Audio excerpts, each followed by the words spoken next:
الحمد لله نحمده ونستعينه ونستغفره ونؤمن به ونتوكل عليه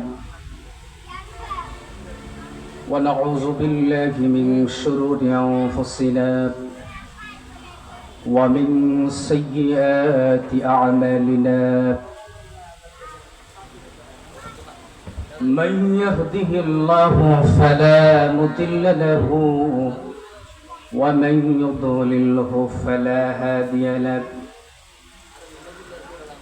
ونشهد أن لا إله إلا الله وحده لا شريك له ونشهد أن سيدنا وسندنا وحبيبنا ومولانا محمدا عبده ورسوله الذي أرسله بالحق بشيرا ونذيرا وداعيا إلى الله بإذنه وسراجا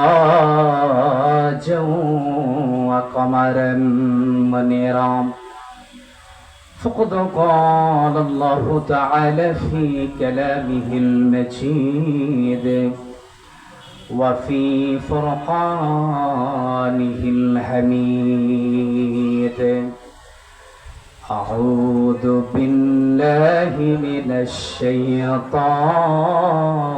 الرجيم بسم الله الرحمن الرحيم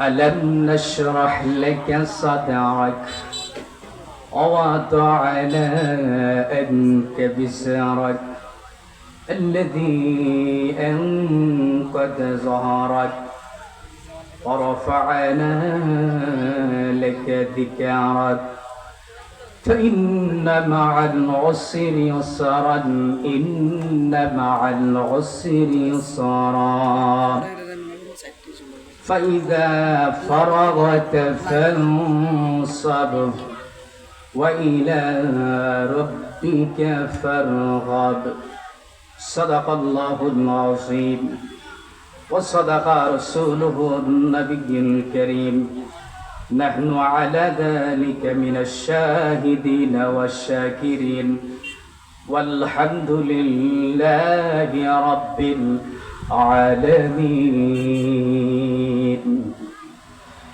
إن الله وملائكته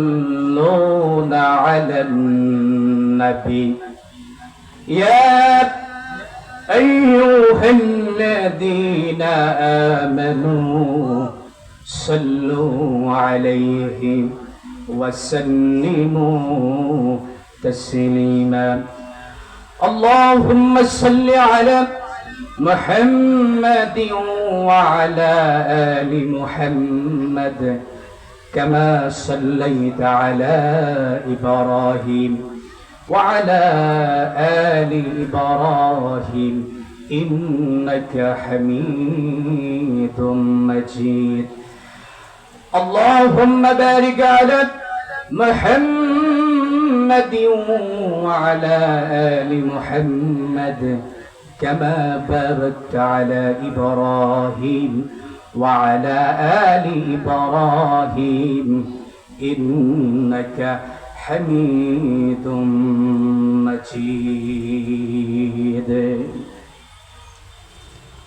ঐতিহ্যবাহী কুমিল্লা জেলার দেবিদ্বার উপজেলার চাপানগর মাদ্রাসা জিয়াউল কোরআন মাদ্রাসার উদ্যোগে আয়োজিত পঞ্চম বার্ষিক ইসলামী মহাসম্মেলন আজকের মাহফিলের যিনি প্রধান মেহমান বাংলাদেশের একজন প্রখ্যাত আলেম বিশিষ্ট ইসলামী চিন্তাবিদ মুফাসসির কোরআন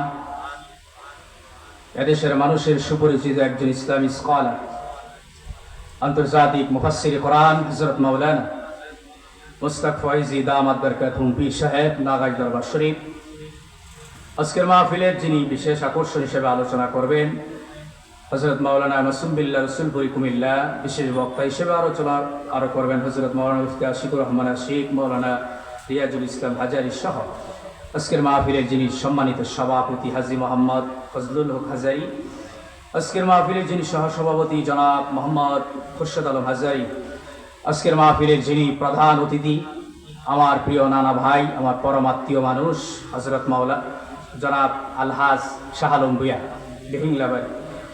আজকের মাহফিলের আরও অনেকেই রয়েছেন দাওয়াতি মেহমান। আজকের মাহফিলে যিনি এত কষ্ট করে এলাকাবাসীদেরকে নিয়ে সুন্দর একটি বেহেশতের বাগান সাজিয়েছেন, প্রিয় ভাই মোহতারাম হযরত মাওলানা আরিফুল ইসলাম সিদ্দিকী সাহেব, অত্র মাদ্রাসা যিনি পরিচালনা করেন মুহতামিম সাহেব, আল্লাহ পাক ওনাকে কবুল করুন। এরপরে মাদ্রাসার ছাত্রবৃন্দ, উস্তাদবৃন্দ যারা আছেন, আল্লাহ পাক সকলকে কবুল করুন। মাদ্রাসার এই মাহফিলটি এর আগে আরো 4 বারের মতো হয়েছে, এবছর নিয়ে 5ম বার। বিশেষ করে আমাদের দেশের মাহফিলগুলিতে এশার নামাজের পরে অথবা মাগরিবের নামাজের পরে লোকদের সমাগম হয়। আসরের নামাজের পরে যত ভালো বক্তাই হোক, পরিচিত যদি না হয় তেমন মানুষ হতে চায় না। আর প্রচন্ড গরমের ভিতরে মাহফিলের আয়োজন করেছেন। আমি এলাকার বাসীদের উপরে উদাত্ত আহ্বান থাকবে, আপনারা স্বতঃস্ফূর্তভাবে মাহফিলে আসার জন্য আমি আবেদন করছি। আপনারা সকলে আসবেন, কোরআন হাদিস থেকে আলোচনা শুনবেন। আল্লাহ পাক সকলকে আসার বসার মতো তৌফিক দান করুক, আল্লাহুম্মা আমিন।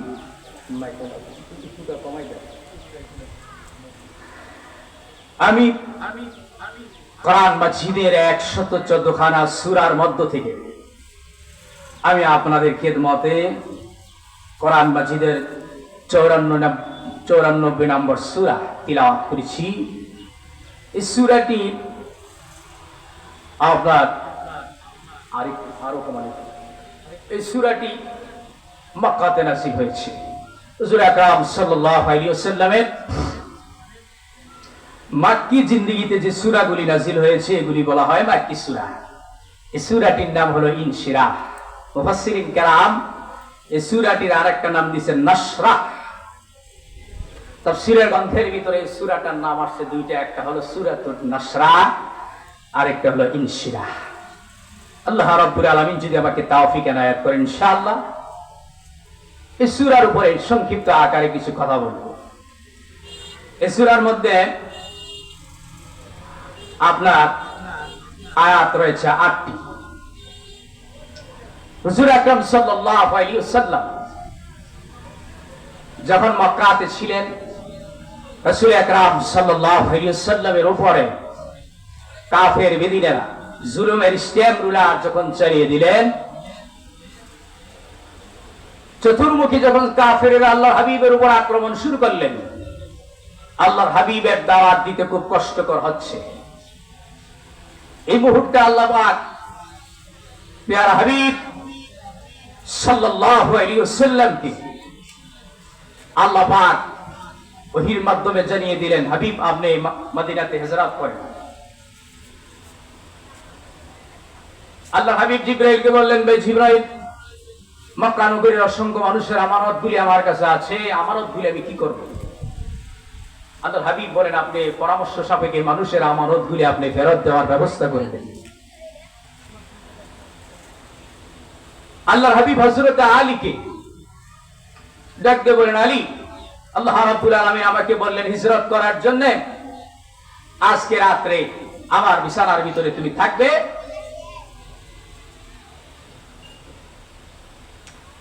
সকাল হলে আমার পক্ষ থেকে মানুষের কাছে এই আমানতগুলি ফিরিয়ে দিবা। হযরত আলী বলেন, আলহামদুলিল্লাহ। আল্লাহর হাবিব হযরত আলীকে বললেন, আলী রে, আল্লাহ রাব্বুল আলামিন আমার উপরে ওহীর মাধ্যমে জিবরাইল আলাইহিস সালামের মাধ্যমে আল্লাহ পাক বলে দিয়েছেন আমাকে মদিনা হিজরত করার জন্য।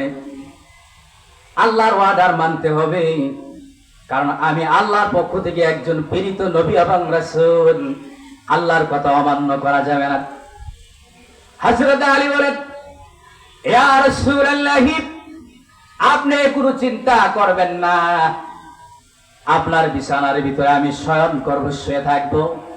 সকাল যখন হয়ে যাবে আমি মক্কার অলিতে গলিতে খুঁজে খুঁজে এই মানুষের আমানত গুলি মানুষের কাছে ফেরত দিয়ে দিব। কিন্তু আল্লাহর কাছে শুকর আদায় করি, আলহামদুলিল্লাহ বলে। আল্লাহর হাবিব বলেন কেন? হযরত আলী বলেন, ইয়া রাসূলুল্লাহ ইয়া হাবিবাল্লাহ, কাফেররা যখন আপনাকে মারার জন্য যখন আক্রমণ করবে, তরবারি যখন আমি আলীর উপর দিয়ে যখন আঘাত চলে যাবে, আমি যখন শাহাদাত বরণ করব, কাল কিয়ামতের ময়দানে আল্লাহর কাঠগড়ায় দাঁড়ায়া বলবো, মালিক তোমার বন্ধু রাসূলুল্লাহর জন্য আমি ইসলামের জন্য শাহাদাত বরণ করেছি, শহীদ হিসাবে আমি জান্নাতে যাব, হাসরের ময়দানে উঠব। হুজুর আমি অনেক খুশি এ দায়িত্ব পেয়ে, আলহামদুলিল্লাহ। আল্লাহর হাবিব চলে গেলেন আবু বকরের বাড়িতে।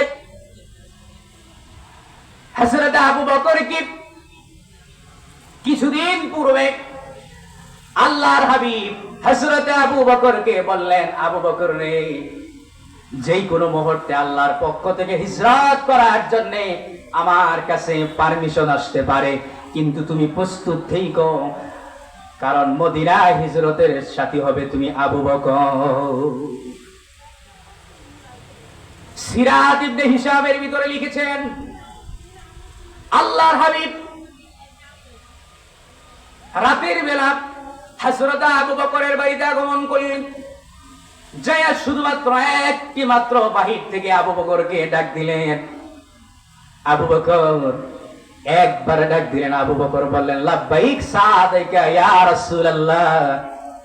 দরজাটা খুলে দিয়ে আল্লাহর হাবিবের সামনে যখন হাজির হয়ে গেলেন, আল্লাহর হাবিব হযরত আবু বকরকে ডাক দিয়ে বললেন, আবু বকর রে, তুমি কি ঘুমাও নাই? এত গভীর রাতে তুমি দরজা খুলে দিলা, একটি ডাক দেওয়ার পরেই তুমি কি ঘুমাও নাই? আল্লাহর হাবিবের এই প্রশ্নের প্রতি উত্তরে আবু বকর বলেন, ইয়া রাসূলুল্লাহ ইয়া হাবিবাল্লাহ, আপনি কয়েকদিন পূর্বে আমাকে বলেছিলেন, আবু বকর তোমাকে নিয়ে আমি হিজরতে যাব, তুমি হবে আমার হিজরতের সঙ্গী। ওই দিন থেকে আল্লাহর শপথ করে বলি, নামাজের সময় যখন হয়ে যায়, জামাতে নামাজ পড়ার পরে আমি আবু বকর এই দরজার ভিতরে হেলান দিয়ে দাঁড়িয়ে থাকি। হুজুর পিঠ লাগাই না, আমি ঘুমাই না, কখন জানি আপনি মুহাম্মদুর রাসূলুল্লাহ আমার বাড়ির কোনায় এসে আমাকে স্মরণ করেন।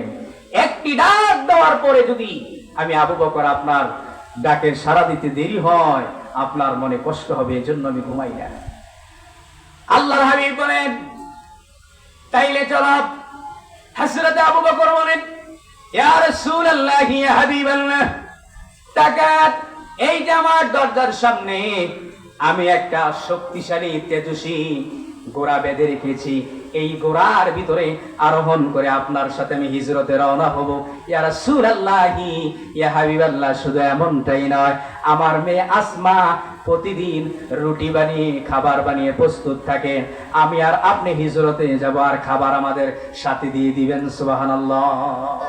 প্রতিদিন খাবার বানিয়ে বানিয়ে আমার মেয়ে আসমা তৈরি হয়ে থাকে, কিন্তু হুজুর আপনি আসেন না, স্মরণ করেন না, আজকে এসেছেন, আল্লাহর কাছে শুকর। আল্লাহর হাবিব আবু বকরকে বললেন, আবু বকর আর দেরি করা যাবে না, চলো তাড়াতাড়ি।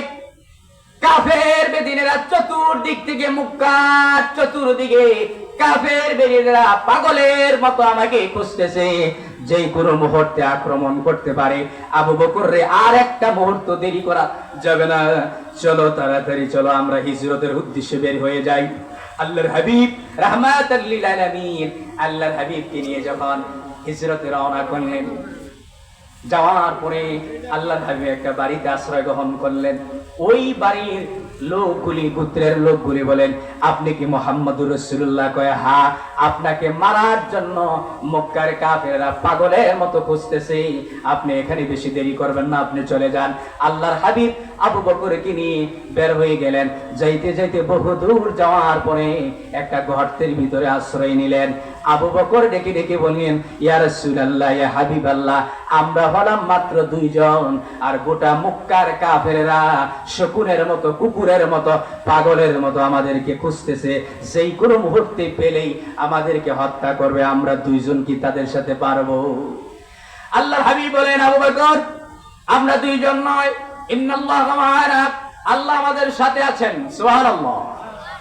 আবু বকর কি আল্লাহ হাবিব বলেন, আবু বকর আমি আর তুমি নই, আমাদের দুইজনের মধ্যে একজন আছেন, তিনি হলেন আমাদের রব। চিল্লায়ে বলেন সুবহানাল্লাহ। এই জন্য পৃথিবীর যত বাতিল শক্তি ইসলামের বিরোধিতা করুক, কোরআন হাদিসের বিরোধিতা করুক, মসজিদ মাদ্রাসার বিরোধিতা করুক, এক মুহূর্তের জন্য বন্ধ করা সম্ভব নয়। ঠিক কিনা? ১৫০০ বছর আগে যে আল্লাহ ছিলেন, সে আল্লাহ এখনো আছেন, কিয়ামত পর্যন্ত থাকবেন। আল্লাহ পাক ইবাদত করবেন। আজকে তাকান ভারতের দিকে, ১৭০টির মতো মাদ্রাসা মসজিদ তারা বন্ধ করে দিয়েছে, মুসল্লিদেরকে নামাজ পড়তে দেয় না। একটা মুরব্বির উপর আক্রমণ করলো মসজিদে যাওয়ার সময়, দাড়ির ভিতরে টেনে তাকে মেরে রক্তাক্ত করে তার মাথা ফাটিয়ে দিয়েছে। এভাবে ইসলাম, কোরআন, মসজিদ মাদ্রাসা কোশ্চিনকালেও বন্ধ করা যাবে না।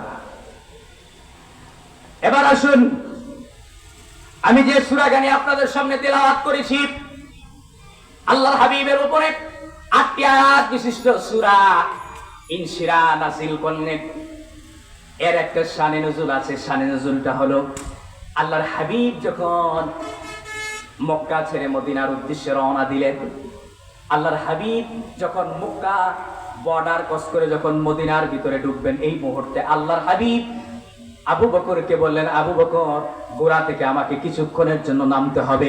আবু বকর বললেন, দুনিয়ার মানুষেরা, আমি যখন আল্লাহর হাবিবকে নামার জন্য যখন গোড়াটা থামাইলাম, আল্লাহর হাবিব যখন নামলেন, বারবার পিছনের দিকে তাকাইয়া ছোট ছোট বাচ্চার মতো হোফরায়া হোফরায়া আল্লাহর হাবিব ওই দিন কেঁদেছিলেন।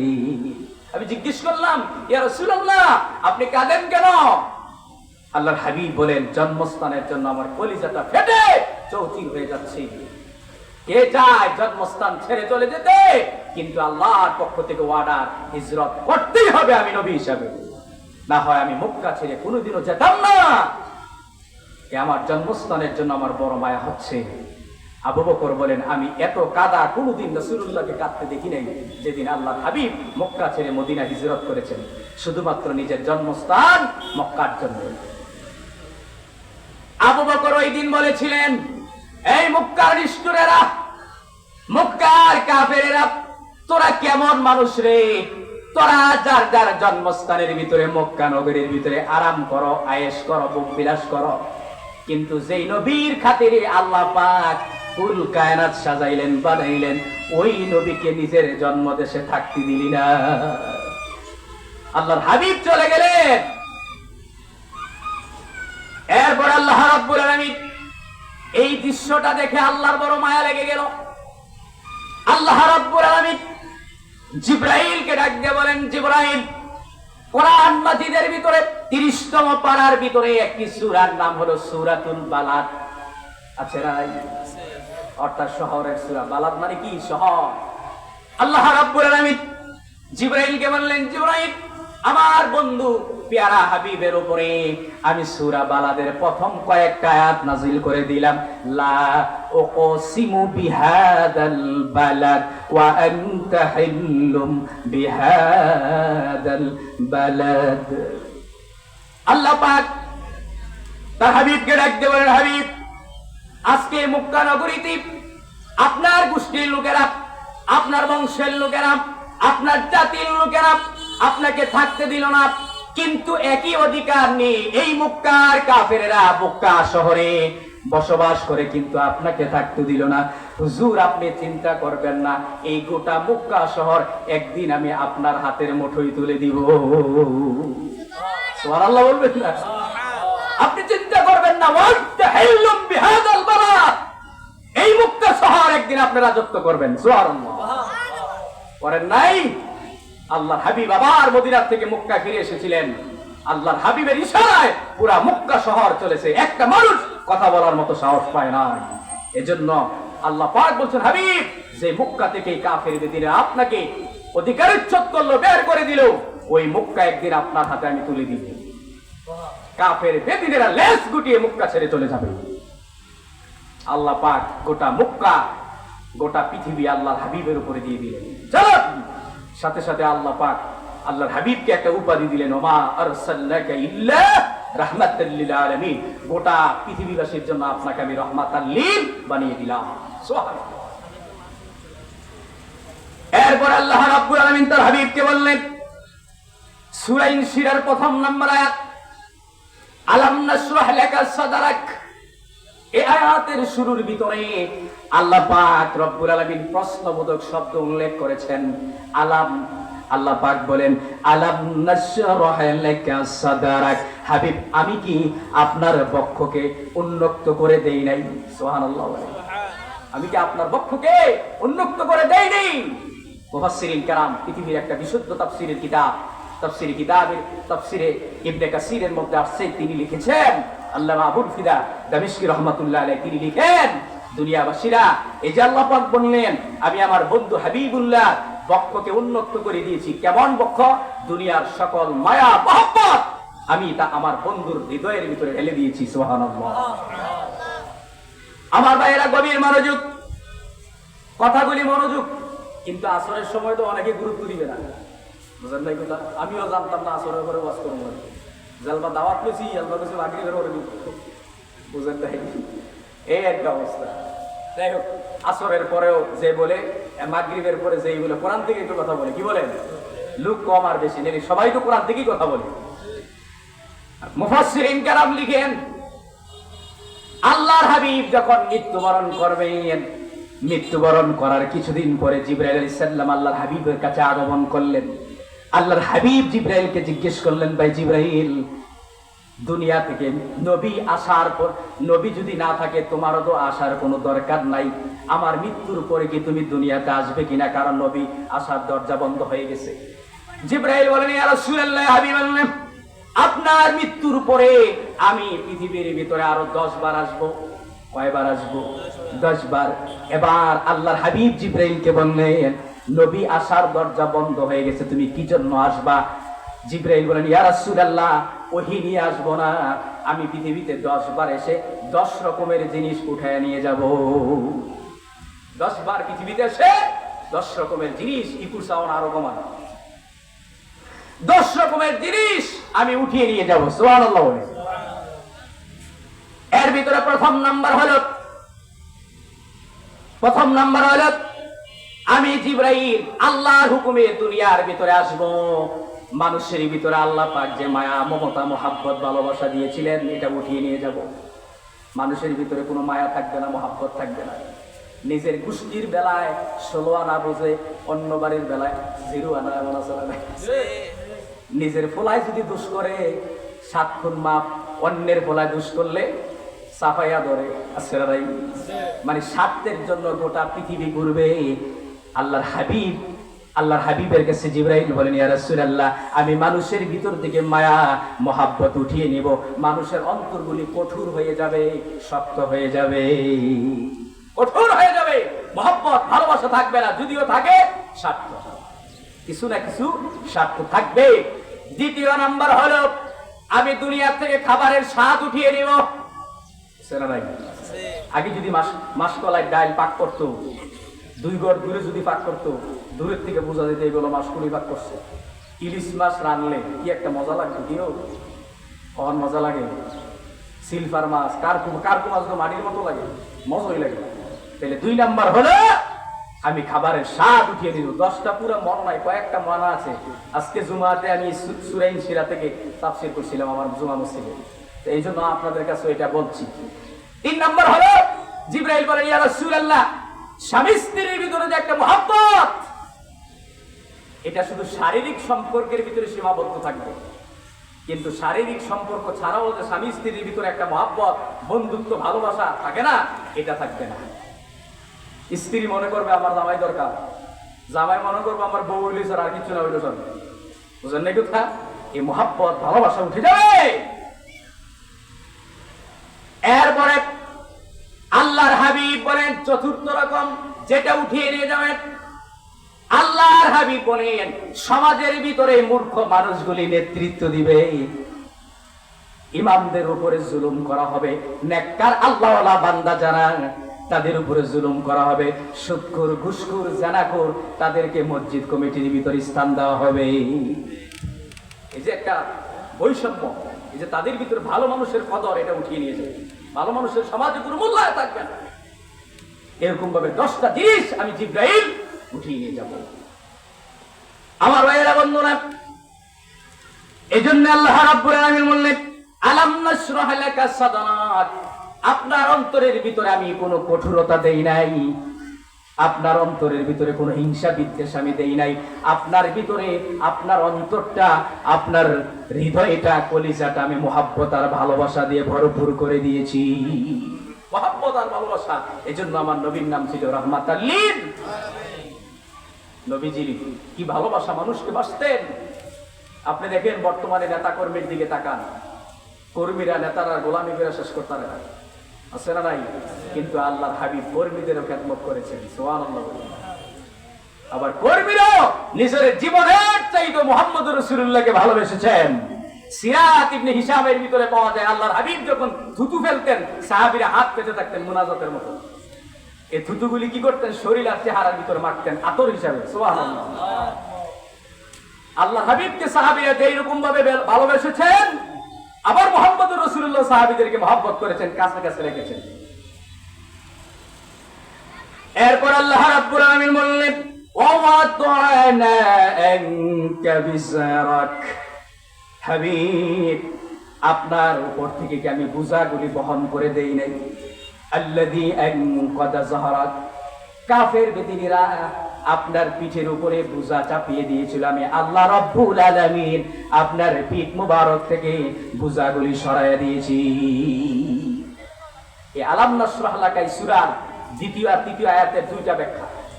আল্লাহ পাক যে বললেন, ওয়াদা'নাকা বিসরাক আল্লাযী আনকাদা যাহরাক, আমি কি আপনার পিঠ থেকে, আপনার উপর থেকে কঠিন বোঝা দূর করে দেই নাই? এটার ব্যাখ্যা দুটো। এক নম্বর ব্যাখ্যা সূরা লাহাবের তাফসীরের মধ্যে আসছে, আল্লাহর হাবিব একদিন মসজিদে নববীর ভিতরে সিজদায় পড়ে আছেন। এই মুহূর্তে কাফের বেদিনেরা আল্লাহর হাবিবের পিঠ মুবারকের ভিতরে উটের নাড়ি ভুঁড়িগুলি চাপায়া দিলেন। আল্লাহর হাবিব সিজদা থেকে মাথা মুবারক উঠাতে পারছেন না। কাফেররা তিরস্কার করছে। কি ধরনের তিরস্কার? মুহাম্মদ, তোমার আল্লাহ তোমাকে ভুলে গিয়েছে, না হয় তোমার পিঠের থেকে এই বোঝাটা কেন দূর করায় না? নাউজুবিল্লাহ বলে। আল্লাহ পাক রব্বুল আলামিন এই কথাই বললেন, আমি আল্লাহ রব্বুল আলামিন আপনার পিঠ মুবারক থেকে এই কাফেরদের দেওয়া নারী ভুঁড়িগুলি সরাইয়া দিয়েছি। মুফাসসিরিন কেরাম লিখেছেন, ইসলামের পূর্ব যুগে এই গরুর বুড়ি, এরপরে উটের বুড়ি, খাসির বুড়ি, ভেড়ার বুড়ি, এগুলি খায়া যাওয়া জায়েজ ছিল না। কিন্তু যখন মুহাম্মদুর রাসূলুল্লাহ পিঠের সাথে সংস্পর্শ লেগে গেল, আল্লাহ রাব্বুল আলামিন উম্মতের জন্য হালাল করে দিয়েছিলেন। এর আগে কিন্তু এটা জায়েজ ছিল না। মুহাম্মদুর রাসূলুল্লাহ পিঠের সাথে রাখার কারণে বাছুরি খাওয়া কি হয়ে গেছে? জায়েজ হয়ে গেছে। সুবহানাল্লাহ। দ্বিতীয় নম্বরে ব্যাখ্যা হলো আল্লাহ রাব্বুল আলামিন যে বললেন, আমি আপনার উপর থেকে বোঝাগুলি বহন করে দিয়েছি। কেমন ধরনের বোঝা? কারণ কাফের বেদিনেরা আপনাকে চতুর্মুখী যখন আন্দোলন করা শুরু করে দিল, পৃথিবীর ভিতরে আপনার আপন মানুষগুলি দূরে সরে গেল, একের পর এক মৃত্যুবরণ করলো। আমি আল্লাহ রাব্বুল আলামিন গোটা মক্কার দায়িত্ব অসংখ্য সাহাবী আপনার বন্ধু বানিয়ে দিয়েছি, সাথী বানিয়ে দিয়েছি। এজন্য আল্লাহর হাবিব বলেছেন, আস-সাহাবাতু কান-নুজুম, আমার এক একটা সাহাবী হলো আকাশের তারকার মতো। সুবহানাল্লাহ। আপনার কেউ ছিল না। কাফেরেরা আপনাকে কি বলতো? পাগল বলতো, জাদুকর বলতো, কবি বলতো, গরক বলতো। কিন্তু আমি আল্লাহ রাব্বুল আলামিন অসংখ্য মানুষকে ইসলামের ছায়াতলে এনে আপনার বন্ধু বানিয়ে দিয়েছি। আপনার ইসলামের কাজ, দ্বীন ইসলামের কাজ, ইসলামী আন্দোলনের কাজকে আমি সহজ করে দিয়েছি। সুবহানাল্লাহ। আমি আপনার কষ্টগুলি দূর করে দিয়েছি। আপনার চাচা আপনার কাছে থাকতো, আবু তালিব মারা গেছে। খাদিজা আপনার বিপদের কাছে থাকতো, মারা গেছে। এজন্য আমি আবু বকর, উসমান, আলী, আবু হুরায়রা, তারপরে এরকম অসংখ্য হযরত জাবের, তালহা, এই সমস্ত সাহাবীদেরকে আপনার বন্ধু বানিয়ে দিয়েছি। তারা আপনার জন্য জীবন দিতে প্রস্তুত। সুবহানাল্লাহ। প্রস্তুত হয় নাই? আল্লাহর হাবিবের সাহাবীরা বলতো, হুজুর আপনি টেনশন করবেন না, আপনি যুদ্ধ চালিয়ে যান, আমরা আপনার ডানে বামে সামনে পিছনে চতুর্মুখী ভাবে বেষ্টনী দিয়ে আছি, কাফেররা যত আঘাত করবে সব আমাদের কলিজায় করবে, একটা আঘাত আপনার উপরে করতে পারবে না। সুবহানাল্লাহ। এজন্য বাবাজিরা আমার, ভাইয়েরা আমার, এরপর আল্লাহ রাব্বুল আলামিন বললেন, আরফা'না লাকা যিকরাক, আমি আল্লাহ রাব্বুল আলামিন আপনার মর্যাদা পৃথিবীর সব কিছুর উপরে দিয়েছি। আল্লাহর হাবিব যখন মেরাজে রওনা দিয়েছেন, বর্তমানে পৃথিবীর কুকুরগুলি, নিকৃষ্টতম জাতিগুলি, ইসরায়েলের কুকুরগুলি ফিলিস্তিনের গাজার উপরে নির্মম নির্যাতন করছে, সে আকসার ভিতরে আল্লাহর হাবিব 2 রাকাত নফল নামাজ পড়েছিলেন। সুবহানাল্লাহ বলবেন না? ইতিহাসের মধ্যে পাওয়া যায় প্রায় 5,500-এর উপরে কবর মসজিদে আকসার আশেপাশে। সুবহানাল্লাহ। ইব্রাহিম আলাইহিস সালামের কবর ফিলিস্তিন। তারপরে এরকম ভাবে অসংখ্য অগণিত নবীদের কবর ফিলিস্তিনে। পৃথিবীর ভিতরে সবচাইতে বেশি নবী এসেছিল ফিলিস্তিনে। নবীদের জন্মগ্রহণ অন্য দেশে ছিল, কিন্তু আল্লাহ পাক হিজরতের মাধ্যমে ওখানে নিয়েছেন, ওখানে মৃত্যুবরণ করেছে, ওখানে কবর হয়েছে। যেমন ইব্রাহিম আলাইহিস সালাম ইরাক থেকে চলে গেলেন কোথায়? ফিলিস্তিনে, ওখানে তিনি মৃত্যুবরণ করেছেন। এরকম ভাবে অনেক কবর আজকে সে ফিলিস্তিনকে উখরা জাতি গরজামাই বুঝুন তো। এই ইসরায়েল কিন্তু আমরার মতো রোহিঙ্গাদের আশ্রয় দিছি, এইরকম রোহিঙ্গার মতো আশ্রয় দিছিল। এটার আবার বিশাল ইতিহাস, আমি ওদিকে যাব না। এরা কোত্থেকে আসলো, কার বংশধর, ঠিক আছে, এগুলি বিশাল ইতিহাস। ওখানে গিয়ে তারা এমন একটা সাম্রাজ্য কায়েম করলো, যার দেশের ভিতরে থাকলো তার উপরে লাঠি ঘুরা আইলু উখরার গরজামাই হইয়া লাঠি ঘুরা স্থানীয় মানুষের উপর। এজন্য আল্লাহ পাক বলছেন, রাফা'না লাকা যিকরাক, আমি মর্যাদা দিয়েছি সকল নবীদের উপর, আপনার নাম হলো ইমামুল মুরসালিন। ইমামুল মুরসালিন, আপনি হলেন সাইয়্যিদুল আম্বিয়া, সমস্ত নবীদের নেতা, সমস্ত নবীদের ইমাম আপনি, আপনাকে আমি মর্যাদা দিয়েছি সকলের উপরে। সুবহানাল্লাহ। এই আয়াতের ব্যাখ্যা লিখতে যায় বুখারী শরীফের ভিতরে একটি হাদিস পাওয়া যায়, কাল কিয়ামতের ময়দানে একটা নবী পর্যন্ত আল্লাহর সামনে দাঁড়াবার মতো কোনো সাহস পাবে না, কেউ সুপারিশ করার মতো। কিন্তু ওই দিন কাল কিয়ামতের ময়দানে আমার আল্লাহ রব্বুল আলামিনের সামনে একজন ব্যক্তি দাঁড়িয়ে সুপারিশ করবেন, ইনি হলেন আমার আপনার নবী রাহমাতুল লিল আলামিন। আল্লাহর হাবিব ডাক দিয়ে বলবেন, আল্লাহ একটু শান্ত হন, আপনি আপনার বয়ে মানুষগুলি হাসরের ময়দানটা থরথর করে কাঁপা শুরু করে দিয়েছে। আল্লাহ গো, একটু যদি আপনি দয়া ধরতেন, একটু যদি আপনি রাগটা কমাতেন। ওই দিন আল্লাহর হাবিব বলার সাথে সাথে আল্লাহ পাক রাগটা কমিয়ে বলবেন, বলেন হাবিব আপনি কি চান, আমাকে সুপারিশ করার অনুমতি দিবেন কিনা? আল্লাহ পাক তার হাবিবকে বলবেন, আপনাকে আমি সুপারিশ করার অনুমতি দিয়ে দিলাম। সম্মান আছে না নাই? সকল নবী জান্নাতে প্রবেশ করা হারাম যতক্ষণ পর্যন্ত মুহাম্মদুর রাসূলুল্লাহ জান্নাতে প্রবেশ না করবেন। জান্নাত উদ্বোধন করবেন মুহাম্মদ রাসূল। এখনো পর্যন্ত কোন নবী জান্নাতে যেতে পারে না, কিন্তু আল্লাহর হাবিব মেরাজের সময় অলরেডি জান্নাত থেকে ঘুরে চলে আসছে। এর প্রমাণ হলো আল্লাহর হাবিব একদিন বলতেছেন, হাদিসের মধ্যে পাওয়া যায়, আল ফাতিমাতু বিদআতাম মিন্নি, আল্লাহর হাবিব বলছেন ফাতেমা হলো আমার গায়ের একটা অংশ। এর ব্যাখ্যাটা কি? ব্যাখ্যাটা হলো আল্লাহর হাবিব মাঝে মাঝে দেখলে, ফাতেমাকে দেখলে দাঁড়িয়ে যেতেন। সাহাবীরা বলতেন, ইয়া রাসূলুল্লাহ, আপনি এত বড় সম্মানী মানুষ, আমনেরে দেখলে আমরা দাঁড়ায় ভুলবেই না, আর আমনে ফাতেমাকে দেখলে দাঁড়িয়ে যান। তো আমি কয়েকটা কারণে দাঁড়াই। এর ভিতরে একটা কারণ হলো, আমি যখন মেরাজে গিয়েছিলাম, জিবরাইল জান্নাত থেকে একটা আপেলের মতো একটা ফল করে আমার হাতে দিলেন। এই ফলটা খাওয়ার যে নির্যাস, এই নির্যাস থেকে হযরতে ফাতেমার জন্ম হয়েছে। সুবহানাল্লাহ।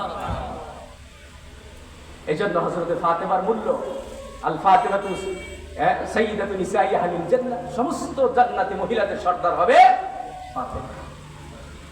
এজন্য আল্লাহ রাব্বুল আলামিন তার হাবিবকে বললেন, রাফা'না লাকা যিকরাক, আপনার সম্মান কি আমি বুলন্দ করে দিয়েছি, আপনার ইজ্জতকে আমি আকাশচুম্বী করে দিয়েছি, পৃথিবীর সকল কিছুর উপরে সম্মান দিয়েছি। আপনার সম্মান কেউ নষ্ট করতে পারবে না। দুনিয়াতেও সম্মান, জান্নাতেও সম্মান, আখিরাতেও সম্মান। সুবহানাল্লাহ। এরপর আল্লাহ রাব্বুল আলামিন বললেন, ফাইন্না মা'আল উসরি ইউসরা, হাবিব আপনার জীবনে জুলুমের যে স্টিম রুলার আপনার উপরে কাফেররা চালিয়ে দিয়েছিল, কতদিন আপনি অনাহার থেকেছেন, খাবার খান নাই, কত উপাস থেকেছেন, পানি খান নাই, খাবার খান নাই, খাবার পান নাই, ওই কাফেররা আপনাকে খাবার খেতে দেয় নাই, আপনি এত জুলুম করেছেন, নির্যাতন করেছেন। এই জন্য আমি আল্লাহ রব্বুল আলামিন কি বললাম, ফাইন্না মাআল উসরি ইউসরা, কষ্টের পরে শান্তি আছে। সুবহানাল্লাহ।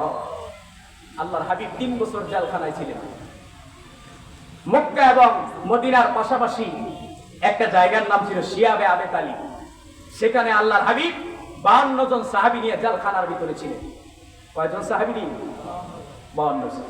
সেই জেলখানার ভিতরে সবচেয়ে ছোট্ট যে একটা শিশু বাচ্চা জেল খেটেছিলেন, তার নাম ছিল ফাতেমাতুজ জোহরা। বুখারীর হাদিসগুলোর ভিতরে বিভিন্ন হাদিস গ্রন্থে পাওয়া যায়, ওই জেলখানার ভিতরে তারা ঠিকমতো আল্লাহ রাসূলকে এবং এই সাহাবীদেরকে খাবার দেন নাই। তারা গাছের পাকাগুলি, আপনার পাতাগুলি, ড্যামগুলি, ছল বাকলগুলি, এগুলি খায়া থাকতেন। পায়খানা যখন করতে যাইতেন, ছাগলের বকরির পায়খানার মতো বের হতো। আল্লাহু আকবার। এত কষ্ট দিয়েছেন তারা মুহাম্মদ রাসূলুল্লাহকে, এবং জেলখানার ভিতরে তারা খাবারও দেন নাই, পানিও দেন নাই। এর কষ্টে হযরতে ফাতেমার বয়স ছিল মাত্র 8 বছর। এই 8 বছর বয়স থেকে যখন খাবারের পুষ্টিহীনতায় ভুগলেন, মৃত্যু পর্যন্ত ফাতেমার কোনোদিন আর স্বাস্থ্যটা ভালো হয় না। হযরতে ফাতেমা কিন্তু হ্যাংলা পাতলা ছিলেন, স্বাস্থ্য তেমন মোটা ছিল না। এই যে জেলখানার থেকে শুকাইছে, এই স্বাস্থ্যটা আর কোনোদিন উন্নত হয় না। এজন্য আল্লাহ রাব্বুল আলামিন বললেন, কাফের বেদিনেরা আপনাকে চতুর্দিকে বেষ্টনী দিয়ে 2 পাহাড়ের মাঝখানে শিয়াবে আবে তালিবের জেলখানার ভিতরে আটকে রেখেছিল। আমি আল্লাহ রাব্বুল আলামিন সেখান থেকে আপনাকে উদ্ধার করেছি। এজন্য আল্লাহ পাক বলছেন, দুনিয়ার মানুষেরা আমার হাবিব আপনি শুনেন, ফাইন্না মাআল উসরি ইউসরা, কষ্টের পরে শান্তি রয়েছে। জোরে বলেন সুবহানাল্লাহ। অনেক মানুষ দেখবেন একটু যদি কষ্ট হয় পাগলের মতো হয়ে যায়, হায়রে হায়রে দাওড়া দে তাড়াতাড়ি। তোমরা এই গলার দড়ি দিয়ে লাভ হবে। মনে করেন যে মেয়ে ছেলে বিয়ার সাথে সময় একটু রিনো পড়ছে, গাড়ির তলে চাপ দিতে যায়, আত্মহত্যার লেগে গলার ভিতরে দড়ি দিতে যায়, বিষ খাইতে যায়, দাওড়া দিয়ে লাভ হবে, আমি নিজেরা শেষ করে দাঁড়াই, হতাশ হয়ে যায়। এই জন্য আল্লাহ বলছেন, ফাইন্না মাআল উসরি ইউসরা, হাবিব আপনি হতাশ হবেন না, চিন্তিত হবেন না। ওয়ালা তাহিনু ওয়ালা তাহজানু ওয়া আনতুমুল আ'লাউনা ইন কুনতুম মুমিনিন, আপনি চিন্তাও করবেন না, ভয়ও করবেন না, আমি আল্লাহ রাব্বুল আলামিন আপনাকে বিজয় দান করব। সুবহানাল্লাহ। বিজয় দান করবেন আল্লাহ। আর বিজয় হবে কেমনে? মুসলমানদের ভিতরে যে মুনাফিকি শুরু হয়েছে, আছে না নাই? আরে আলেমে আলেমে যা একটা অবস্থা হন, ফিতনা, এক হুজুর আরেক হুজুরের লগে, এক মুসলমান ভাই আরেক মুসলমানের লগে, এক মাদ্রাসার মুহতামিম আরেক মাদ্রাসার মুহতামিমের লগে, এই যে একটা টক্কর বাজে দিছে ফিতনা, এই ফিতনা যদি দূর না হয় কেমনে শান্তি আসবে? কেমনে আল্লাহ পাক বিজয় দিবেন? আল্লাহ বলছেন, তোমরা যদি সীসা আলা পাচিরের মতো যদি মোমেন্ট হতে পারো, আমি আল্লাহ রাব্বুল আলামিন ওয়া আনতুমুল আ'লাউনা, আমি তোমাদেরকে বিজয় দান করব। সুবহানাল্লাহ। আপনারা এই কথা বুঝতেছেন? গরম খুব বেশি, তাই না? গতকালকের আগের দিন মাহফিল ছিল কসবাতে মাহফিল ছিল। ওখানে আমি প্রধান বক্তা ছিলাম। একটা আমেরিকার প্রবাসী, আমেরিকাতে থাকে, বউফলা ফেলিয়ার সিটিজেনশিপ, অনেক টাকার মালিক, আমাকে বলছে, হুজুর অন্যান্য বছর বুড়া হুজুর দিয়া করি, ফলাবেন ইউটিউবে আমাদের ওয়াজ শুনছে, এখন আমরা ইয়াং হুজুর চাই। তো আমি আপনি তো মুরব্বী, ইয়াং হুজুর চান, হুজুর বুড়ার ওয়াজ শুনতে চায় না মানুষের, কারণ এখন তো সব টপ লেভেলের বক্তা ইয়াং, কেউ খালি আমরা মুরব্বী, আজকে যে হুজুরের ব্যাপারটা কিন্তু বুড়া। তো গেছি ওখানে, প্রচন্ড গরম, এরপরও কিছু মানুষ ছিল তাবারুকের আশায়, কি চুরি করছে গরু দিয়া, এরপরে কিছু মানুষ ছিল। যাই হোক, এজন্য আল্লাহ বলছেন, ফাইন্না মাআল উসরি ইউসরা, হাবিব আপনি কষ্টের মধ্যে ছিলেন, কষ্টের পরে, দুঃখের পরে শান্তি রয়েছে, আমি আল্লাহ পাক আপনাকে শান্তি দিব। সুবহানাল্লাহ। একসময় একটা মানুষ খুব কষ্টে ছিল, বিড়ি খাইতে আরেকজনের থেকে বিড়ি খুঁজছে, লাগছে, ভাই কি অর্ধেকটা খাইছো? আর ভাই অর্ধেকটা আমারে দিয়ে দেয়। অনেক কষ্টে চলছে, বাজার করতে গেলে কষ্ট হচ্ছে, কিন্তু এখন অনেক টাকার মালিক হয়েছে, কিন্তু শুকরিয়া নাই, দান সদকা করতে চায় না, ঠিক না? মানুষকে ভিক্ষা দিতে চায় না, হাদিয়া দিতে চায় না, যা সব খায় সব নিজে খায়। দেবিদ্দার বাজারও গিয়ে চায় কোনটা তাজা মাছ, দামি মাছটা বাচ্চা লয়, দামি জিনিস বাচ্চা লয়, কিন্তু কাউকে দেয় না, খাওয়ায় না, শুকর আদায় করে না। এজন্য আল্লাহ বলছেন ফাইন্না মাআল উসরি ইউসরা, হাবিব আপনি শুকরিয়া আদায় করেন। আপনি কষ্টের মধ্যে ছিলেন, আমি আল্লাহ আপনাকে শান্তি দিয়েছি। এরপর আল্লাহ রাব্বুল আলামিন বললেন হাবিব এখানেই বলে আমি আল্লাহ রাব্বুল আলামিন ক্ষান্ত হই নাই, আমি আল্লাহ রাব্বুল আলামিন একই কথা আবার আপনাকে বলছি, ইন্না মাআল উসরি ইউসরা, অবশ্যই আমি আল্লাহ রাব্বুল আলামিন এমন কথা আপনাকে বলে দিলাম, কষ্টের পরে শান্তি রয়েছে। সুবহানাল্লাহ। এরপর আল্লাহ রাব্বুল আলামিন সূরা ইনশিরার 7 নম্বর আয়াতের ভিতরে খুবই চমৎকার করে আল্লাহ রাব্বুল আলামিন বললেন ফাইদা ফারাগাতা ফানসাব, এবার আপনি শুকরিয়া স্বরূপ আল্লাহর কাছে কি করেন, যখন আপনি অবসর পেয়ে যাবেন, হাতের ভিতরে আল্লাহ পাক রব্বুল আলামিন তাসবিহ দিয়েছে, দেয় কি দেয় নাই, তাসবিহ আদায় করুন, জিকির করুন, আল্লাহর শুকরিয়া করুন। এরপরে আল্লাহ রাব্বুল আলামিন বললেন ওয়া ইলা রাব্বিকা ফারগাব, মাঝে মাঝে মুরাকাবায় বসবেন, আপনার চক্ষুগুলি বন্ধ করে ধ্যান করবেন, আল্লাহর জন্য কিছু সময় দিবেন। ঘরের ভিতরে কেউ নাই, রাতের বেলা ঘরের মানুষগুলি ঘুমিয়ে গেছে, আপনি গভীর রাতে উঠে ফাতাহাজ্জাত বিহি নাফিলাতাল লাকা আসা ইয়াবআসাকা রাব্বুকা মাকামান মাহদুদা, গভীর রাতে দরজা জানলাগুলি যখন বন্ধ হয়ে গেল, আপনার বিবি বাচ্চাগুলি যখন ঘুমিয়ে গেল, গভীর রাতে আল্লাহর সান্নিধ্য লাভের জন্য মুসাল্লাটা বিছায়া 2 রাকাত তাহাজ্জুদের মুসাল্লায় বসে যান। আল্লাহ রাব্বুল আলামিন আপনার দুনিয়ার সকল কষ্টগুলি দূর করে আপনাকে সুখ দান করবে। কি করবে? তাহাজ্জুদ দাঁড়ায় যান। হুজুর ফরজ নামাজে কোনো দেখা আছে না নাই? অনেকে ফরজ নামাজ পড়ে না, মসজিদের সামনে দিয়ে হেঁটে যায়, আজান হয়েছে মসজিদে আসে না, তাহাজ্জুদ করবো তুমি বলা ঠিক নেই। এর জন্য বাবাজিরা, মানুষের জীবনে কষ্ট থাকবে, হতাশা থাকবে, দুর্দশা থাকবে, ব্যবসা বাণিজ্যে লস থাকবে, পেরেশানি থাকবে, কিন্তু সবগুলি আল্লাহর কাছে উজাড় করে দিয়ে বলবেন আল্লাহ সকল সুখ দুঃখগুলি দূর করে দাও, আমাকে রহম করে। করবেন কেমনে? বেশি বেশি ইস্তেগফারের মাধ্যমে, জিকিরের মাধ্যমে, তাহাজ্জুদের মাধ্যমে আল্লাহ পাক আপনাকে শান্তি দিবেন। আপনি গভীরভাবে একটা চিন্তা করে দেখবেন, গভীরভাবে কি করে দেখবেন, চিন্তা করে দেখবেন। আমাদের দেশের একজন সরল মন, একজন দায়ী, উম্মতের রাহবার, নিঃস্বার্থভাবে তিনি জাতির জন্য কাজ করে যাচ্ছেন, মুফতি আনিসুর রহমান আশরাফি ছিলেন না হুজুরে? হুজুরের বয়ানগুলি শুনবেন, দেখবেন কি কয়। হুজুরের বয়ান একদিন আমি শুনেছিলাম, হুজুর বলতেছে তোমার বিবি আপন না, সব দুকা, এমনি কথা হুজুরের কথা, সব দুকা, বলা দুকা, দুনিয়া দুকা, আরে বেটা দুকা, আরে বেটা দুকা, এমনি কথা হুজুর। আসলেই আপনার বিবি দুকা, আপনার মা দুকা, আপনার বাবা দুকা, আপনার মেয়ে দুকা, আপনার বন্ধু বান্ধব দুকা, নিজের ব্যবসা বাণিজ্য সব দুকা। এই জন্য কি সব ছেড়ে দিবেন? না, সব ছেড়ে দেওয়া যাবে না। বাল তুসিরুনাল হায়াতাদ দুনিয়া ওয়াল আখিরাতু খায়রু ওয়া বাকা। আল্লাহ পাক বলেন পৃথিবীতে এমন কিছু মানুষ রয়েছে যারা দুনিয়ার আখিরাতের চাইতে দুনিয়াকে প্রাধান্য দেয়। দুনিয়া অবশ্যই করতে হবে, পেটে যদি খিদা থাকে সুবহান রাব্বিল আলা মুখ দিয়ে কেন কথা বলে আইবো।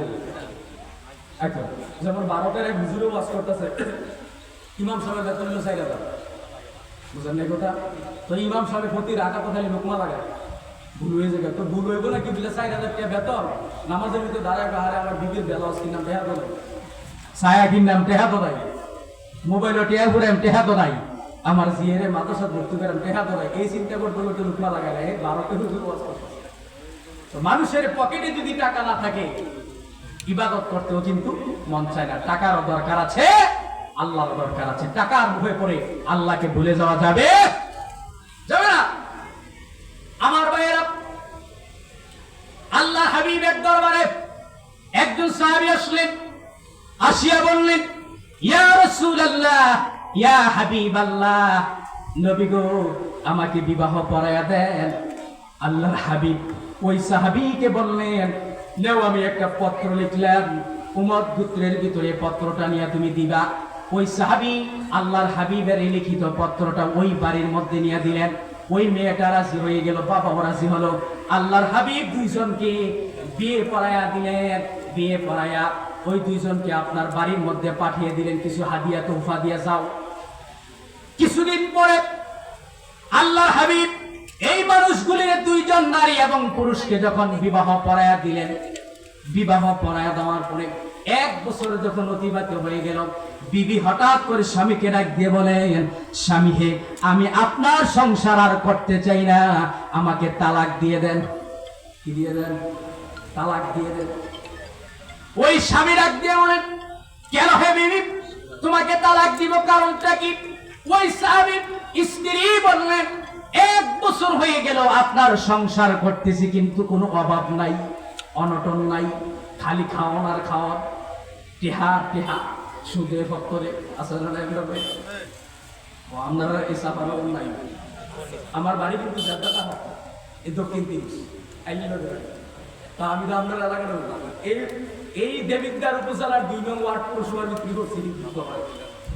কেমন আমি তো আপনার এলাকার মধ্যে সুদে ভক্তরে সাইকেল দিয়ে হমারে সামনে দিয়ে পিছিয়ে দিয়ে ডাইনি দিয়ে উপরি দিয়ে জামাইও খায়, বউ খায়, হমারে টিহা। ওই স্ত্রী বলে, স্বামী হে, ডানে বামে সামনে পিছনে সর্বদিক দিয়ে শুধু খাওয়ান আর খাওয়ান, টাকা আর টাকা, কোনো অভাব নাই, আপনি তালাক দিয়ে দেন। ওই সাহাবী বললেন, বিবি হে, টাকার জন্যই তো মানুষ সংসার করে, খাবারের জন্যই তো সংসার করে। ওই স্ত্রী ডাক দিয়ে বললেন, যাদের ঘরে সুখ আর সুখ, ওই ঘরটা কোনোদিন আল্লাহওয়ালা ঘর হতে পারে না। যেই ঘরের ভিতরে সুখও আছে, কষ্ট আছে, ওই ঘরটা হলো আল্লাহওয়ালা ঘর। আপনার ঘরের ভিতরে সুখ আর সুখ, সুতরাং আপনার ঘরটা কোনোদিন আল্লাহওয়ালা হতে পারে না। যেই ঘরের ভিতরে আল্লাহওয়ালার কোনো ছোঁয়া নাই, গন্ধ নাই, ওই স্বামীর সাথে আমি সংসার করতে রাজি নই, আমাকে তালাক দিয়ে দিন। এবার ওই স্বামী বললেন, ঠিক আছে, দুনিয়ার ভিতরে 2 জন মানুষের সাথে তর্ক করলেই ঝামেলা, একটা হলো পুলিশ আর একটা হলো বউ। যত তর্ক করবে ততই বিপদ হবে। খালি কথা ঘুরেই গেলে গেলে বেসন হলে 1 মুহূর্তে লাগবে, ফিডাফিডি মারামারি, এরপরে তালাক, এরপর সুকেশের আয়না ভাঙবো, গ্যালাস ভাঙবো, কত টান ইডে ভাঙবো। এই জন্য 2টা মানুষের সাথে ঝামেলা করলেই যেটা কয় ইয়েস, যেটা কয় ইয়েস। আমার ভাইয়েরা, ওই সাহাবী বললেন, বেশি তর্ক করার দরকার নাই, চলো। এবার ওই স্ত্রী ডাক দিয়ে বলেন, বিয়ে যেহেতু আল্লাহর হাবিব করিয়েছেন, আল্লাহর হাবিবের সামনে তালাক হবে। এই 2 জন স্বামী স্ত্রী যখন আল্লাহর হাবিবের দরবারে রওনা দিয়েছেন, প্রিয় ভাইরা আমার গভীর মনোযোগ, আল্লাহর হাবিবের সামনে যাওয়ার জন্য যখন রওনা দিয়েছেন, হঠাৎ করে বড় একটা পাথরের সাথে হুঁচট খেয়ে উস্কা খাইয়া ওই সাহাবীর 2 আঙ্গুলের নখটা উঠে হিমটি মেরে রক্ত বের হওয়া শুরু হয়ে গেছে।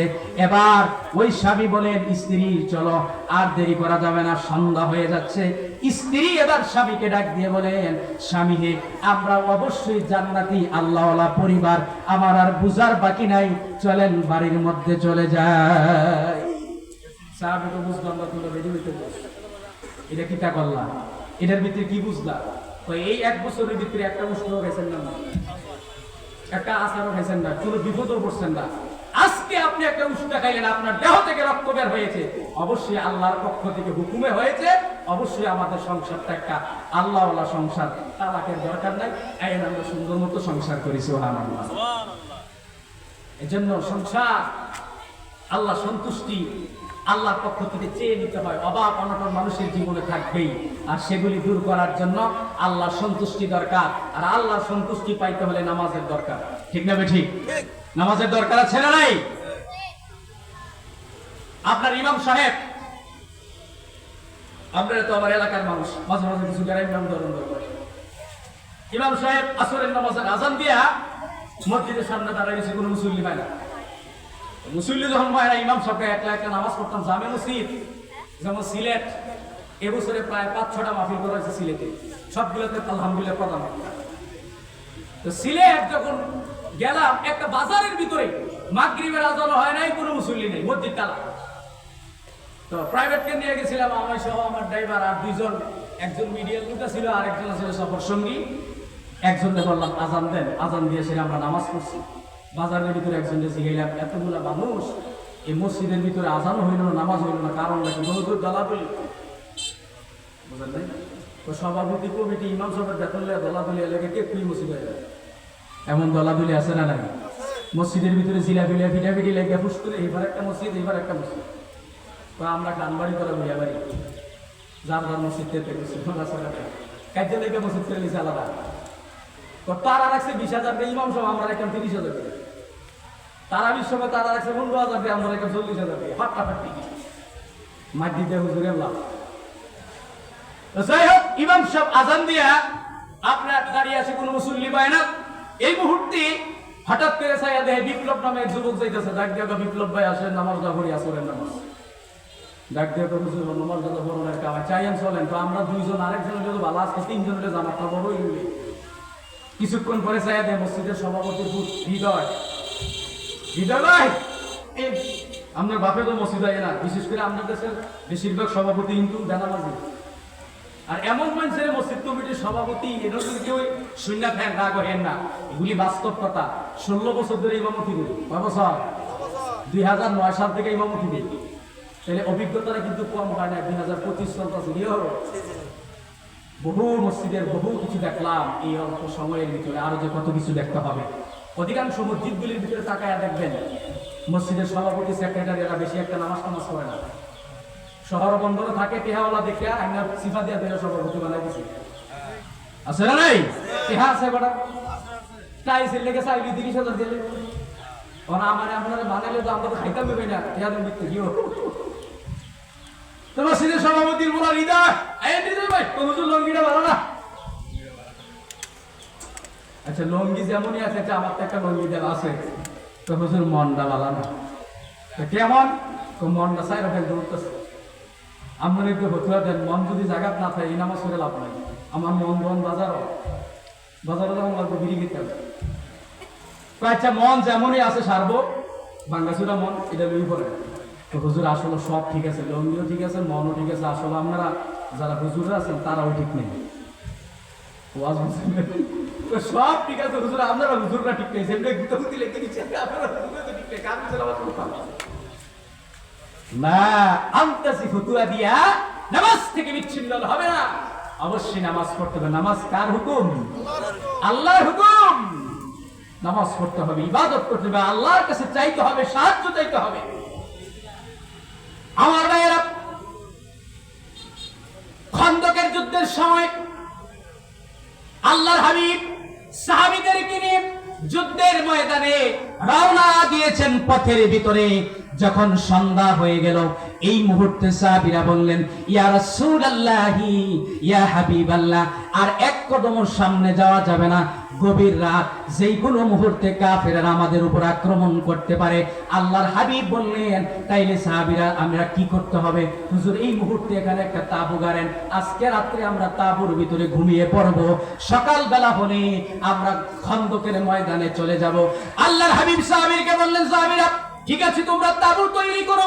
সাহাবীরা নির্দেশ পেয়ে আল্লাহর হাবিবের অর্ডার পায়া যখন তাঁবু গাড়া শুরু করে দিলেন, তাঁবু যখন সম্পূর্ণ হয়ে গেল, এবার আল্লাহর হাবিব সাহাবীদেরকে ডাক দিয়ে বলেন, সাহাবীরা রে, তাঁবু যখন তৈরি হয়ে গেল, এবার পাহারা দেওয়ার দরকার আছে। কারণ আমরা সবাই যদি ঘুমিয়ে পড়ি, গভীর রাত্রে সব এক লগে ডালা শেষ করে দিব কাফেরেরা।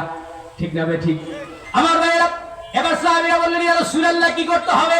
4 জন দাঁড়িয়ে যাও, এই তাঁবুর 4 কোণার ভিতরে 4 জন দাঁড়িয়ে যাও, তোমরা সারা রাত তাঁবুটা পাহারা দিবা। আল্লাহর হাবিবের পরামর্শ অনুযায়ী 4 জন সাহাবা যখন দাঁড়িয়ে গেলেন, প্রিয় ভাইরা, এই মুহূর্তে সবাই ঘুমিয়ে গেলেন। আল্লাহর হাবিবও ঘুমিয়ে পড়লেন। ক্লান্ত মানুষ, সাহাবীরাও ক্লান্ত মানুষ। সারাদিন পাথর খুঁড়তে খুঁড়তে সাহাবীরা ক্লান্ত হয়ে গেছে।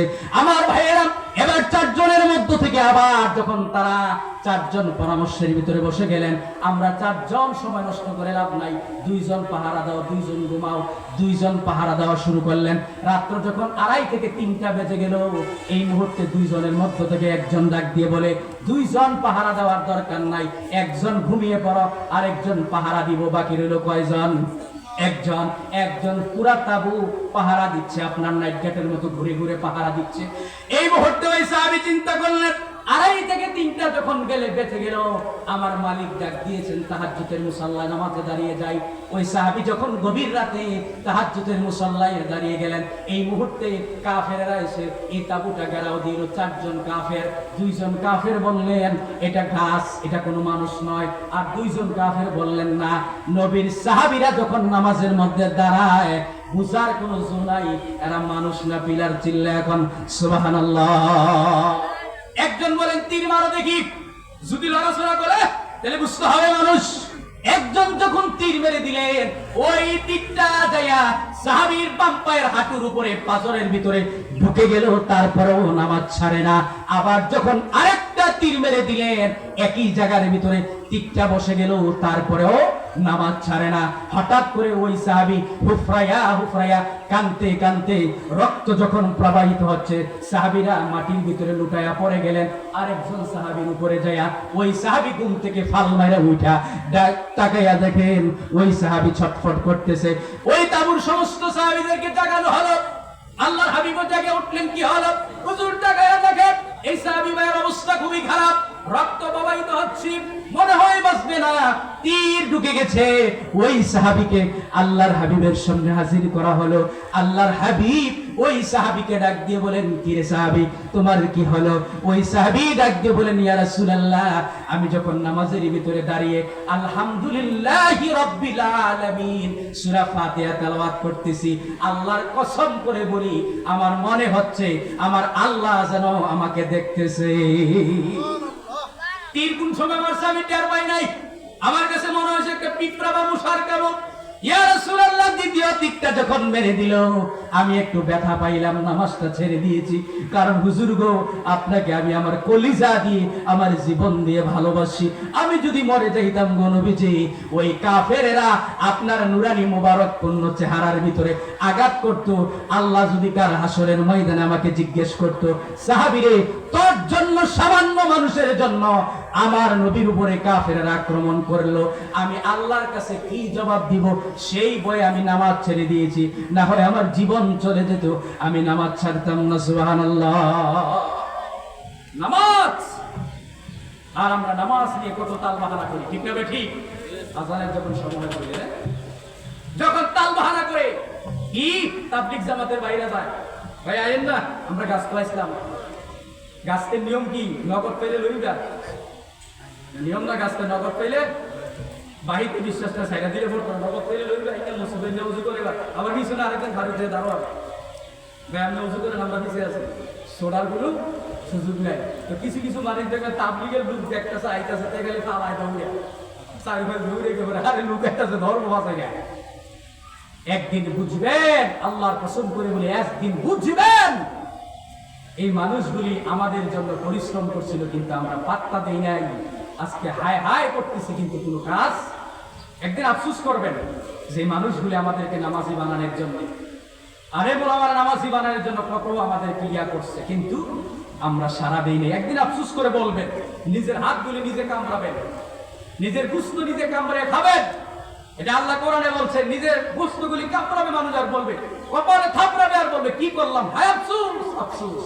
কিন্তু ওই দিন আফসোস করলে বাঁচার কোনো কি নেই, সুযোগ নেই। এজন্য বাবাজিরা, আমার ভাইয়েরা, আমার আল্লাহর জন্য ইবাদত করতে হবে, নামাজ পড়তে হবে। আমার উস্তাদরা যখন ক্লাসের ভিতরে ক্লাস করাইতেন, যখন তারা বলতেন একটা কাজ, এমন একটা কাজ, তুমি যদি ভাত না খাও কেমন লাগবে? ও হুজুর, খিদার যন্ত্রণা, অবস্থা খারাপ। ঠিক তেমনি ভাবে আল্লাহ দেওয়া ইবাদত, নামাজটাকেও তুমি খাবারের মতো মনে করবা, যে এটা না পড়লেও আমার জাহান্নামে যেতে হবে, ঠিক না? ঠিক। একটা মায়ার দরদ নিয়ে যদি ইবাদত করেন, দেখবেন আপনি জামাত ছাড়া যদি নামাজ পড়েন, দেখবেন আপনার শরীরের ভিতরে একটা কেমন যেন একটা আগুন জ্বলে রয়েছে। দেখবেন যারা জামাতে অভ্যস্ত, নামাজে অভ্যস্ত, 5 ওয়াক্ত নামাজ পড়ে, কোনোদিন জামাত ছুটে না, জামাত ছুটে না, নামাজ ছুটে না। দেখবেন এক ওয়াক্ত নামাজ যদি কাজা হয়ে যায়, কেমন যেন শরীরের ভিতরে একটা জ্বালা পড়া চলছে, ঠিক না ঠিক? আর যারা মসজিদের দ্বার দ্বারে না, নামাজ পড়ে না, চায়ের দোকানে বসে বলে, হুজুর নামাজ টমাজ কম পড়ে, মাহফিল টাফিল কম শুনি, ইমান মজবুত আছে। আরে বাটপা, বাটপা সিডি, ওরে বাটপা, নামাজ নাই, রোজা নাই, কালাম নাই, চায়ের দোকানে বসে, সিনেমার দোকানে বসে নায়ক নেকেদের ড্যান্স দেখে চায়ের কাপে চুমুক দেওয়ার ইমান বড় মজবুত। এমন বাটপার চাপানো করা আছে না নাই? এটা ইসলামের শত্রু, জাতির শত্রু, ইমামদের শত্রু, আলেমদের শত্রু। এরাই দেখবেন দোকানে বসে বসে ফতুয়াজি করে, আরে হুজুররা যা একটা অবস্থা পাইছে, আরে বড় ইসলামী কায়েম করে লেগে হাগুন হয়ে গেছে গা, এমন ফতুয়া দেবেন না, আছে না নাই? হুজুরের নিজেরা বাপের দেশ পাইছে, তারা ইসলামী শাসনতন্ত্র কায়েম করতে থাকে, রাজতন্ত্র। কত রকমের ফতুয়াবাজি দোকানে বসে দেয়, কিন্তু আল্লাহর কাছের বেলা, নবীর কাছের বেলা দেখবেন এই মাহফিলের জন্য যারা টাকা পয়সা দেয় নাই, মাহফিলের কোনো সমর্থন করে নাই, দেখবেন এরা চায়ের দোকানে বসে বিরোধিতা করে। কিন্তু দরকার আছে রুদাদি গরমের দিন মাহফিল ধরনের গরমই বয়ে থাকতে পারি না, আর মাহফিল হয়ে বয়ে থাকতে পারি। আমার ডাক্তার আছে না নাই? হ্যাঁ, কথা বলতে সোজা কিন্তু করতে বড় কঠিন, এটা ঠিক। আমার মেয়েরা গভীর মনোযোগ, আসান মনে হয়ে যাবে, অল্প কিছুক্ষণের ভিতরেই মাইক ছেড়ে দেব। আমার ভাইয়েরা, নামাজের প্রতি আল্লাহর হাবিব কেমন গুরুত্ব দিয়েছেন আপনাদেরকে ছোট্ট একটি ঘটনা আপনাদেরকে বলি। আল্লাহর হাবিব মৃত্যুর 5 দিন আগে শরীরের ভিতরে প্রচন্ড জ্বর। আল্লাহর হাবিব প্রচন্ড জ্বরে ছটফট করতেছেন, কাঁপতেছেন, বিছানা থেকে মাথা পিঠ মোবারক উঠাইতে পারছেন না, প্রচন্ড জ্বর। আমার ভাইয়েরা, আপনারা সকলেই জানেন, যারা হজ করতে গিয়েছেন, আল্লাহর হাবিবের যেখানে রওজা শরীফ, রওজা মোবারক যেখানে, সেখানে অর্ধেকটার ভিতরে হযরতে আয়েশা সিদ্দিকা ঘুমাতেন, আর অর্ধেকটার ভিতরে আল্লাহর হাবিবের রওজা ছিল। সাহাবীরা বলতেন, আম্মা জান, আপনি কি ভয় পান না? হযরত আয়েশা বলেন, কেন সাহাবীরা? ও অর্ধেক জায়গার ভিতরে হলো মৃত মানুষ, আল্লাহর হাবিবের রওজা, আর অর্ধেকটার ভিতরে আপনি জীবিত, আপনি কি ঘুমান না? আল্লাহর হাবিবের স্ত্রী ওই দিন একটা সর্বসারা জবাব দিয়েছিলেন। ওই দিন হযরত আয়েশা বলেছিলেন, পৃথিবীর আনাচে কানাচে থেকে মানুষগুলি টাকা খরচ করে আল্লাহর হাবিবের রওজা জিয়ারত করার জন্য আসে, আর আমি আয়েশা 24 ঘন্টা ফ্রি রওজা জিয়ারত করি। সুবহানাল্লাহ, বুঝেছেন তো? মানুষ টাকা খরচ করে, আর আমি আয়েশা 24 ঘন্টা কাজ করতে বসে জিয়ারত করি। এর চাইতে সুখপাল আর কই আছে? সুবহানাল্লাহ। আল্লাহর হাবিব যে জায়গার ভিতরে রওজা সিরাত ইবনে হিশামের ভিতরে পাওয়া যায়, এবং তাফসীর ইবনে কাসির মাযহারি কবীরের ভিতরে পাওয়া যায়। আল্লাহর হাবিব যেই জায়গার ভিতরে রওজা, সেই জায়গার ভিতরেই মৃত্যুবরণ করেছিলেন, আর সেইটাই ছিল হযরতে আয়েশা সিদ্দিকার ঘর। আল্লাহর হাবিব মৃত্যুর 5 দিন পরে পূর্বে শরীরের ভিতরে জ্বর, বিছানা থেকে উঠতে পারে না, প্রচন্ড জ্বর, গায়ে পড়ে যাচ্ছে। সূরা কাউসারের তাফসীরের ভিতরে পাওয়া যায়, আল্লাহর হাবিব হযরত আয়েশাকে এশারের নামাজের সময় ডাক দিয়ে বলেন, আয়েশা রে, মসজিদে নববী যেই জায়গার ভিতরে আল্লাহর হাবিবের রওজা কিন্তু খুব কাছাকাছি, কারণ ঘর থেকে জানালা খুললেই মসজিদে নববী দেখা যেত। আল্লাহর হাবিব হযরত আয়েশাকে ডাক দিয়ে বলেন, আয়েশা, মসজিদে নববীর ভিতরে জামাত শুরু হয়েছে কিনা আমাকে বলো। এবার হযরত আয়েশা উকি মেরে তাকিয়ে দেখেন মসজিদের ভিতরে ঝগড়া চলছে, কে ইমামতি করবে। আল্লাহর হাবিব হযরত আয়েশাকে ডাক দিয়ে বলেন, আয়েশা রে, তুমি ইশারা দিয়ে বলো হযরতে আবু বকরের ইমামতি যেন জামাতে নামাজ পড়ে। সুবহানাল্লাহ। ওই ইতিহাসের মধ্যে পাওয়া যায়, যখন জামাত শুরু হয়ে গেল, আল্লাহর হাবিব হযরতে আয়েশাকে ডাক দিয়ে বলেন, আয়েশা রে, একটা কাজ করো, কষ্ট করে আমার মাথা মোবারক আর পিঠ মোবারক একটু আমাকে বসাও, শোয়া থেকে বসাও, আমি ইশারার সাথে জামাতে নামাজ পড়বো। সুবহানাল্লাহ। আমার ভাইয়েরা, আল্লাহর হাবিব পেটের ভিতরে পাথর বেঁধেছেন, না খেয়ে থেকেছেন, তারপরেও কোনদিন এক ওয়াক্ত নামাজও ছাড়ে নাই। এবার আপনাদেরকে আমি বলতে চাই, আল্লাহর হাবিব যদি কোনোদিন আল্লাহকে একটা সিজদাও না দিতেন, একবারও যদি সুবহানাল্লাহ না বলতেন, আল্লাহ কি কোনোদিন শিখাইতো আপনি কে সিজদা দিলেন না? কারণ নবীজির আগে ভবিষ্যৎ, পরে, অতীত, বর্তমান, ভবিষ্যৎ সকল গুনাহগুলি আল্লাহ পাক ক্ষমা করে দিয়েছে। নবীজির অতীতেও কোনো গুনাহ ছিল না, বর্তমানেও ছিল না, ভবিষ্যতেও কোনো গুনাহ নেই, সব গুনাহ আল্লাহ পাক মাফ করে দিয়েছেন। সুবহানাল্লাহ। তাই নবীজি নামাজ পড়েছেন কেন? আম্মা জান হযরত আয়েশা বলেন, কারণ নারী সাহাবীদের মধ্য থেকে সবচেয়ে বেশি হাদিস বর্ণনা করেছেন হযরত আয়েশা, আর পুরুষদের মধ্য থেকে সবচেয়ে বেশি হাদিস বর্ণনা করেছেন আবু হুরায়রা। ঠিক না ঠিক? হযরত আয়েশা বলেন, ইয়া রাসূলুল্লাহ, আপনি কেন নামাজ পড়েন? তাই না, আল্লাহর হাবিব, মুসলিম শরীফের বর্ণনা আছে, আল্লাহর হাবিব বলছেন, আনা বুইস্তু মুআল্লিমান, আল্লাহ পাক আমাকে শিক্ষক রূপে পৃথিবীতে প্রেরণ করেছেন, আমি যদি নামাজ ছেড়ে দেই আমার উম্মত গোমরাহ হয়ে যাবে। বুঝতে পেরেছেন? আমি যদি সিজদা না দেই আমার উম্মত নামাজই করতে পারবে। আমার উম্মতকে সুদা করার জন্য আমি নবীজি নামাজ পড়ি না, নামাজ প্রশিক্ষণ দিই। সুবহানাল্লাহ বলে। আল্লাহর হাবিব নামাজ শিখাইয়া গেছেন। কেমনে নামাজ শিখাইয়া গেছেন? সাহাবীরা বলেন, ইয়া রাসূলুল্লাহ, আমরা কেমনে নামাজ পড়ব? আল্লাহর হাবিব বলেছেন, সাল্লু কামা রাআইতুমুনি উসাল্লু। যেমনে আমাকে তোমরা নামাজ পড়তে দেখো, ঠিক তেমনি ভাবে তোমরা নামাজ পড়ো।